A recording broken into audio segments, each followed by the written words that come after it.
Welcome, Christian Warriors. I'm Keith. I want to talk to you about roadblocks that are put up by civilians when there's civil unrest. Now, our most recent example is in Minnesota, where citizens have set up roadblocks to find ICE agents. But the problem is, you roll into that. If they suspect that you're an ICE agent, then you run the risk of a confrontation. So I want to talk to you about how to avoid that confrontation and what do you do when you run into a civilian held roadblock. Now, we see it in Minneapolis today, but it's happened even back in, well, it's been happening forever. But another recent one was 2020. In the city of Atlanta, they decided to prosecute a police officer for a deadly force incident that was obviously very much authorized by law. And so when they started prosecuting that officer, every Atlanta police officer called in sick. Now, we call it the blue flu. I totally get why they did it. They were standing up for their guy that was doing lawful use of force. And I was given the roll call sheet for that day, and it contained 3 names for a city of 1 million people. It had a lieutenant and 2 sergeants. Now, those 2 sergeants were probably on the lieutenant's list, but every cop called in sick. And what happened was chaos. You saw gangs setting up roadblocks in city streets. This is all happening in our country at various times over the last couple of years. Now, you could be a regular person, drive through, and then all of a sudden you're stuck at one of these roadblocks. I want to talk about what are you going to do with that? Now, these are people that are physically stopping vehicles, questioning drivers, and then deciding who is allowed to pass or who has to turn around or who's going to get yanked out of the car. And we'll talk about what happens if they yank you out of the car. Now, again, what you're seeing now follows the same pattern. When law enforcement presence collapses or pulls back, you have power vacuums that form pretty quickly. Now, when these roadblocks set up in Minneapolis, law enforcement let them stay up for days. Now, roadblocks are one of the first indicators that order is breaking down in your community. Now, this video is for Christian preppers who want practical guidance and not any kind of a hype. They just want to understand how to act within the Bible when they encounter something like this. Now, I have to give my disclaimer. This video is for informational and educational purposes only. It doesn't constitute legal advice. You have a lawyer. I'm not your lawyer. I don't ever want to be one. So just make sure that you contact your lawyer first to make sure that all of this will work for you in your situation. Now, first thing to do when roadblocks start going up in your community is to just avoid it, if at all possible. I know a lot of you are going to want to go through the roadblock because you want to force something upon them and teach them a lesson that they shouldn't be doing that, but that's prideful, and the Bible talks about pride and what happens when you become too prideful. And as a cop, I saw so many people get in trouble because of pride. Now, before you travel, you just want to monitor local social media and neighborhood groups and real-time video feeds. Now, I found that X is probably the best place for me to go to look for where roadblocks are. There are a lot of groups that are using ATAC and other programs to show where roadblocks are. And if you see a roadblock, then just shoot over to a parallel street and try to guide yourself around that roadblock. But once you're physically stopped, if you just can't avoid it and now you're physically stopped by these people, your options, they're going to narrow pretty quickly. Now, if you're forced to stop, I want you to stay in your vehicle. I want you to keep your doors locked, keep your windows up or cracked only enough to speak. Keep your seatbelt on. Now, I want you to keep your seatbelt on because if you're going to have to break contact, you're going to be crashing your vehicle into things. Also, if they try to rip you out of the vehicle, the seatbelt's going to keep you in. It's one more thing that's going to delay them in getting you out of the car so you can think more quickly. Keep your engine running. I want you to keep your wheels straight. Unless there's an obstacle directly in front of you, and let's say the obstacle, to get out of that obstacle, you would have to shoot right. Let's say you were going to go over a neighbor's yard and the sidewalk to get out, then go ahead and turn your wheels to the right to get ready to turn that way if you need to. But plan that ahead of time. Now, in these ICE roadblocks that we're seeing now, is they're asking for identification. Look, don't hand over your ID to anybody. Don't argue with them. Don't attempt to educate them on the law. Keep short, calm responses only. Your goal is to disengage safely from these people, not to win an argument. I get it that you want to educate them, argue with them, call them whatever names you want, but your goal is to get out of here safely. I kind of equate this to a road rage. I've seen so many people go to jail over road rage that were normal people, normal Christian people, because they let their temper get the better of them. You're going to have to keep calm, keep a good head. Just don't argue with them. Don't hand anything over. And just tell them to move their roadblock. You're going to go through. Now, you can have de-escalation without submission. Keep a calm posture. Keep your tone still. I want you to keep your hands in a position that are advantageous for you. They're not law enforcement. Law enforcement is going to tell you to put your hands on the wheel, dashboard, on the headliner. These guys typically don't think of that. Keep your hands ready to grab whatever equipment you're going to need, which we're going to go over in a second. You're just buying time and watching for an opening. If you have an opening to break contact, then take it. Then go that direction. Let's say if you're facing towards the roadblock and you see an opening to the right that goes over a neighbor's yard, then take that and go around it.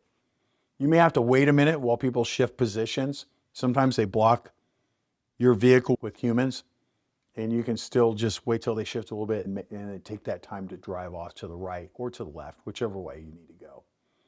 All right, let's talk about when they try to pull you out of the vehicle. Now, this is a critical point because history is clear on what happens when drivers are removed from their vehicles during riots. Now, the people that watch this channel are typically older, and you'll remember Reginald Denny, who was pulled from his truck during the Los Angeles riots, the Rodney King riots, way back in the early 90s. And he was nearly beaten to death. Once you're outside of the vehicle, you lose your greatest layer of protection, which is your vehicle. So if someone attempts to open your doors or forcibly extract you, this is going to become a self-defense situation inside of a confined space. So you should already have a plan. Now, your vehicle-based force options. The objective isn't to fight the crowd. You're going to lose if you have to fight a crowd. The objective is to create a moment to escape out of there. Now, there is a company that makes a flashbang called IWA International. Now, this is a very effective option for vehicle defense. You can take that flashbang, pull the pin, drop it outside. It'll detonate. I have flashbangs. So many people in my career, I found it is very effective. And you could even do a flashbang followed up with smoke. Some people think smoke is tear gas, creates panic. The smoke creates panic. But that flashbang, if you've never seen it, it creates intense light and sound that can disrupt attackers. And it's just long enough for you to break contact without requiring you to exit the vehicle. Let's say there's a line of people in front of your vehicle. You can toss it onto your hood so it rolls off the front. Hopefully it doesn't detonate on your hood. It'll just leave burn marks. You might have to paint your car at the most. Might leave a little dent. Go ahead and throw it in that general direction to get people out and away from your vehicle. Another thing I like is palm pepper spray. I'll put a link in the comments below or in the description below, but the palm pepper spray self-defense model. I like it because it's a large one. I keep this in my vehicle right next to my transmission hump. You can pull this out, get rid of all the tags on it, and you can just start spraying people. It's not a fogger. It's directed at specific people. So you can start spraying specific people. I do also like, for something like this, you're going to get some of it though. So you have to have been pepper sprayed before to get it, but do a fogger. And this one's a stream. But if you get the fogger, it creates area denial next to your vehicle when you spray out in that direction. You are going to get some back on you. So just know that. I know personally I can deal with it, and I'll figure it out down the road. But you can deploy this, do a crack in your window. You can lower it just enough, go over the top, and then start spraying people individually. It comes out in a nice stream that goes at a decent distance. If you buy one, actually buy two. Practice with one, and then use the second side where you know its capabilities. But any force option that you use here, you should train with it ahead of time, because hesitation it just comes from unfamiliarity. What you don't want to do is just pull out your gun and start shooting. It's not really a deadly force situation yet. In these more liberal places, you're really going to have to justify why you would have used deadly force. I found that there are so many less lethal options that you can use that would be very good. Now, legal protection is part of preparedness. So Anyone that carries any of these defensive tools needs to have some kind of legal protection in place. Now, I did extensive research into all the different self-defense protection companies, and Right to Bear is the one that stood out as the best option. You 100% are going to end up getting sued by these people if they figure out who you are. And if the Minnesota government is complicit with these people on top of that, and when they find you attacking these people to defend yourself, they're going to come after you and try and prosecute you. Now, you're going to need legal protection for that. So my suggestion is Right to Bear. If you use code CWT for Christian Warrior Training, it will only be $200 a year, and you get 50 state coverage plus a bunch of other goodies on top of that. It's a really good plan, and they're a good Christian-owned company on top of that. Now, over at ChristianWarriorPrepper.com, I have this article to accompany this video, and it has a list of all the things that I think you should have in your vehicle for civil unrest and for dealing with these issues that you're going to come across. Now, for defensive tools, again, I like that Flashbang from IWA International. I don't even have an affiliate code with them. I just like what they have. And I'm hoping that they see this one day and ship me off a big goodie bag full of cool stuff. But I need flashbangs and screening smoke if you guys are watching. But they don't even know who I am. So I do like palm pepper spray, the home defense model that I showed you earlier. And I would have that spare pepper spray can on top of that in your vehicle, one to practice with, but also a spare because of just the numbers of people you're going to deal with. For mobility and escaping on the equipment list, I want to have a full tank of fuel whenever I can. You should also have offline maps downloaded to your phone. I prefer paper maps in my vehicle to help myself navigate and get out. For situational awareness, have your phone mounted in a position for hands-free navigation. You should have an external battery pack for charging your phone. And I really like having a dash camera so that I can document what's going on, because they're going to have their video that is going to be edited to make you look bad. The driver cam that you have, I have one that faces front, I have one that faces back. I really enjoy having that because it shows my view, not somebody else's view. For vehicle security, make sure your doors and your windows are locked up. When they try to pull you out, they're going to have to defeat that locking mechanism.